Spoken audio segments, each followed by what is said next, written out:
Good evening everyone, welcome to civil services study practice set number 268 पर आ जाइए। Focus करेंगे इसमें हम ज्योग्राफी के प्रश्नों पर। ठीक है, तो चलिए स्टार्ट करते हैं। प्लेलिस्ट इसकी बना रखी है, डिस्क्रिप्शन बॉक्स में उसका लिंक है। वहाँ पर आप टेस्ट नंबर 1 से लेकर 268 तक पहुँच सकते हो। और 3 सेकंड का टाइम मिलेगा एक प्रश्न को पढ़ने के बाद अपना भी सोचना कि आंसर क्या हो सकता है। चलिए क्वेश्चन नंबर 1 पर आ जाइए। निम्नलिखित में से कौन सी उष्णकटिबंधीय कांटेदार वनों की प्रजातियां हैं? खजूर, खैर, नीम और पलास। बताइए। उष्णकटिबंधीय कांटेदार वन या कंटीले वन। खजूर तो है, पलास भी है, अब बताइए नीम है या नहीं है? और एक और 4 ऑप्शन भी है, लेकिन ये गलत होगा क्योंकि नीम भी है, खैर भी है, तो सभी के सभी हैं, चारों के चारों। तो इसका आंसर हो जाएगा ऑप्शन नंबर डी, 1 2 3 4। तो भारत में उष्णकटिबंधीय कांटेदार वन उन भागों में पाए जाते हैं जहां वर्षा 50 सेंटीमीटर से कम होती है। इस प्रकार के वन में कई तरह के घास और झाड़ियां भी पाई जाती हैं। उष्णकटिबंधीय कांटेदार वन भारत में मिलेंगे आपको दक्षिणी पश्चिमी पंजाब में, हरियाणा, राजस्थान, गुजरात, मध्य प्रदेश और उत्तर प्रदेश के अर्ध शुष्क क्षेत्रों में। अब देखिए, बबूल, बेर, खजूर, खैर, नीम, खेजड़ी और पलास इनमें पाई जाने वाली मुख्य प्रजातियां हैं। क्वेश्चन नंबर 2 पर आ जाइए। आर्द्र पर्णपाती वनों के संदर्भ में निम्नलिखित कथनों पर विचार करना है। देखिए, पर्णपाती वन भी 2 प्रकार के होते हैं, एक होते हैं आर्द्र पर्णपाती, एक होते हैं शुष्क पर्णपाती। तो आर्द्र पर्णपाती वनों से रिलेटेड ये 2 स्टेटमेंट है। ये केवल हिमालय के गिरिपद क्षेत्र में पाए जाते हैं।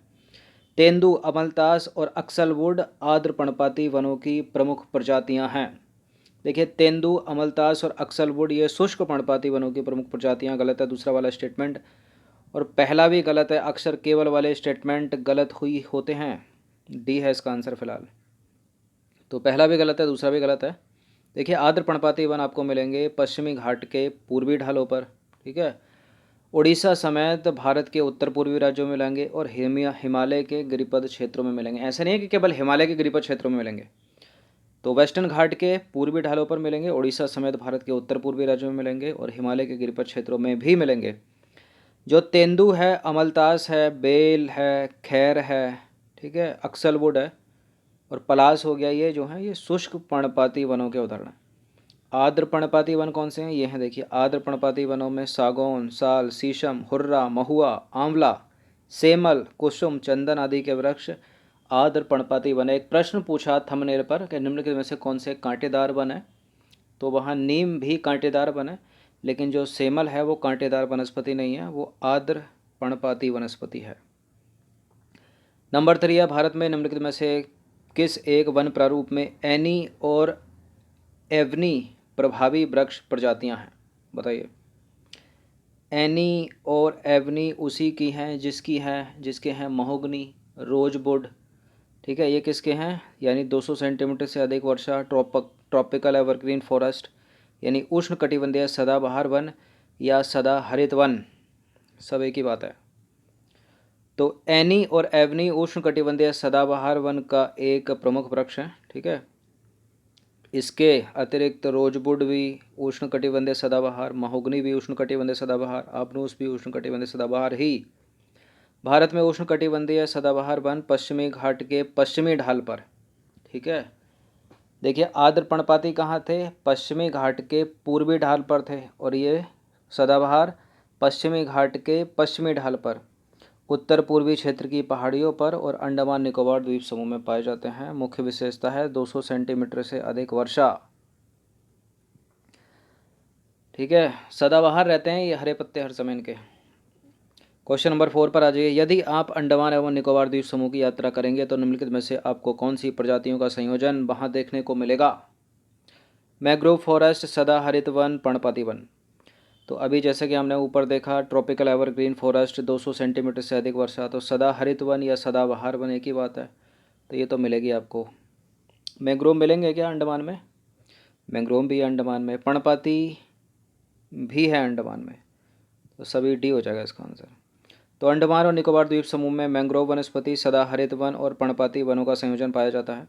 भारत में मैंग्रोव वन बंगाल की खाड़ी के तटीय प्रदेशों में, अंडमान निकोबार द्वीप समूह के अतिरिक्त पश्चिम बंगाल में आपको मिलेंगे। उड़ीसा में मिलेंगे, आंध्र प्रदेश में मिलेंगे, तमिलनाडु में मिलेंगे मन्नार की खाड़ी में। और दूसरी ओर यानी वेस्टर्न की तरफ जाओगे, पश्चिम की तरफ जाओगे तो गुजरात के कच्छ, कटियावाड़ और खंबात की खाड़ी के तटीय प्रदेशों में मिलेंगे आपको। क्वेश्चन नंबर 5 पर आ जाइए। हिमालय की यात्रा करने पर निम्नलिखित में से कौन सी प्रजातियां वहां 3000 से 4000 मीटर की ऊंचाई पर देखने को मिलेंगी? सिल्वर फर, पाइन, बर्च बुरांस, रोडोडेंड्रॉन। रोडोडेंड्रॉन तो है हिमालय में 3000 से 4000 मीटर की ऊंचाई पर। पाइन भी है, ओक होता, ओक तो ओक भी होता, सिल्वर फर भी है। सारे के सारे डी है इसका आंसर। तो हिमालय में 3000 से 4000 मीटर की ऊंचाई पर silver fir, juniper, pine, birch बुरांस मतलब रोडोडेंड्रॉन, ओक, ये सब आदि वृक्ष मिलते हैं। क्वेश्चन नंबर 6 है। ये उत्तर पश्चिम हिमालय और कश्मीर वैली में पाए जाने वाले पेड़ हैं। इनकी टहनियाँ टोकरी बनाने में और जो इनकी लकड़ी है वो क्रिकेट के बल्ले के निर्माण के लिए मशहूर है। उपयुक्त व्याख्या निम्नलिखित में से किस पेड़ से संबंधित है? इनमें से इनकी टहनियों से बनती है टोकरियाँ और इनकी लकड़ी से बनती हैं क्रिकेट के बल्ले। यह है सालिक्स अल्वा यानी सफ़ेद विलो। तो देखिए सफ़ेद विलो यानी सालिक्स अल्वा यूरोप, पश्चिमी एवं मध्य एशिया में पाई जाने वाली विलो की एक प्रजाति है। यह पर्णपाती वृक्ष का उदाहरण है सालिक्स अल्वा, जिसकी लंबाई जो है मध्यम से बड़े आकार की होती है और इस वृक्ष के शीर्ष साधारणतः झुके हुए एवं अनियमित होते हैं। पुराने वृक्षों में दरारें पड़ी हुई पाई जाती हैं इनमें, और इनकी टहनियाँ जो होती हैं वो टोकरी बनाने के काम आती है और इनकी लकड़ी क्रिकेट के बल्ले के निर्माण के लिए मशहूर है। सालिक्स अल्वा। क्वेश्चन नंबर 7 पर आ जाइए। उष्ण कटिबंधीय अर्ध सदाबहार वनों के संदर्भ में निम्नलिखित कथनों पर विचार करना है। देखिए एक थे पर्णपाती, एक थे पर्णपाती यानी दो प्रकार के पर्णपाती, शुष्क पर्णपाती, आर्द्र पर्णपाती, और एक था सदा हरित वन या सदाबहार वन। लेकिन सदाबहार वन में भी एक की कैटेगरी हटा मतलब बीच से अलग कर दिया थोड़ी, और कर दिया है उसको अर्ध सदाबहार वन। तो ये वन अपेक्षाकृत कम वर्षा वाले भाग में पाए जाते हैं। तो कम वर्षा वाले भाग में पाए जाते हैं अपेक्षाकृत, इसलिए तो ये अर्ध सदाबहार है ना। अगर अधिक वर्षा वाले भाग में पाए जाते तो ये तो सदाबहार वन हो जाते। ठीक है, तो करेक्ट है पहला वाला स्टेटमेंट। महुआ, आंवला और चंदन के वृक्ष इन वनों में पाए जाते हैं, या इन वन के उदाहरण हैं यहाँ। ठीक है, जो कि गलत है। देखिए ये तो पर्णपाती वनों के उदाहरण हो गए ना, सदाबहार वन थोड़ी है महुआ, आंवला, चंदन। अब तीसरा स्टेटमेंट है, ये वन सदाबहार और अर्ध पर्णपाती वनों के मिश्रित रूप हैं। कौन से? अर्ध सदाबहार वन। बिल्कुल, अर्ध सदाबहार वन जो हैं उष्णकटिबंधीय अर्ध सदाबहार वन उष्णकटिबंधीय सदाबहार और उष्णकटिबंधीय अर्ध पर्णपाती के मिश्रित रूप हैं। 1 और 3 करेक्ट है, दूसरा वाला गलत है, तो बी इसका आंसर हो जाएगा। तो पहला वाला सत्य है, दूसरा वाला असत्य है, तीसरा वाला सत्य है। उष्णकटिबंधीय अर्ध सदाबहार वन अपेक्षाकृत कम वर्षा वाले भागों में पाए जाते हैं। महुआ, आंवला और चंदन के वृक्ष उष्णकटिबंधीय पर्णपाती वनों के उदाहरण हैं, ना कि अर्ध सदाबहार वनों के। उष्णकटिबंधीय अर्ध सदाबहार वन सदाबहार और अर्ध पर्णपाती वनों के मिश्रित रूप हैं। क्वेश्चन नंबर 8 पर आ जाइए। इन वनों में पौधे लगभग वर्ष भर पर्ण रहित रहते हैं और वर्षा 50 सेंटीमीटर से कम होती है। यहीं से चाहो तो आप एलिमिनेट कर सकते हो, आगे बढ़ने की ज़रूरत नहीं है, समय बचा सकते हो।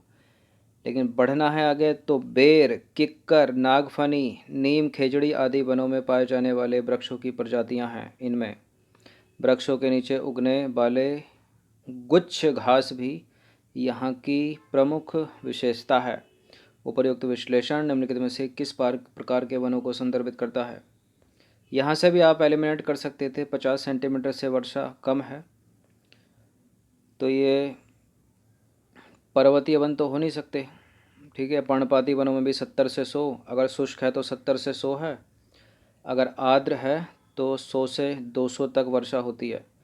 ये कंटीले वन ही होंगे, मरुस्थलीय वन ही होंगे, क्योंकि नागफनी कंटीला, ठीक है, कांटेदार प्रजाति है वनों की। किक्कर भी, बेर भी, नीम, खेजड़ी भी है इसका आंसर। तो उपर्युक्त विश्लेषण ये विशेषताएं उष्णकटिबंधीय कांटेदार वनों को संदर्भित करती हैं। ये वन दक्षिणी पश्चिमी पंजाब, हरियाणा, राजस्थान, गुजरात, मध्य प्रदेश और उत्तर प्रदेश के अर्ध शुष्क भागों में मिलते हैं। यहाँ वर्षा 50 सेंटीमीटर से कम होती है। इन वनों में कई प्रकार के घास यानी पलाश इत्यादि मिलते हैं और इन वृक्षों के नीचे 2 मीटर लंबी गुच्छ घास उगती है और पौधे लगभग पूरे वर्ष पत्ते रहित रहते हैं, पर्ण रहित रहते हैं। किक्कर, नागफनी, कैक्टस, खजूर जो है वो उष्णकटिबंधीय कांटेदार वनों के वृक्ष हैं। ठीक है। क्वेश्चन नंबर 9 पर आ जाइए। वेलांचली और अनूप वनों के संदर्भ में निम्नलिखित कथनों पर विचार करना है। इन्हें आर्द्र भूमियाँ भी कहा जाता है। इनके अंतर्गत मैंग्रोव वन तथा खारे जल वाले क्षेत्र के वन सम्मिलित हैं।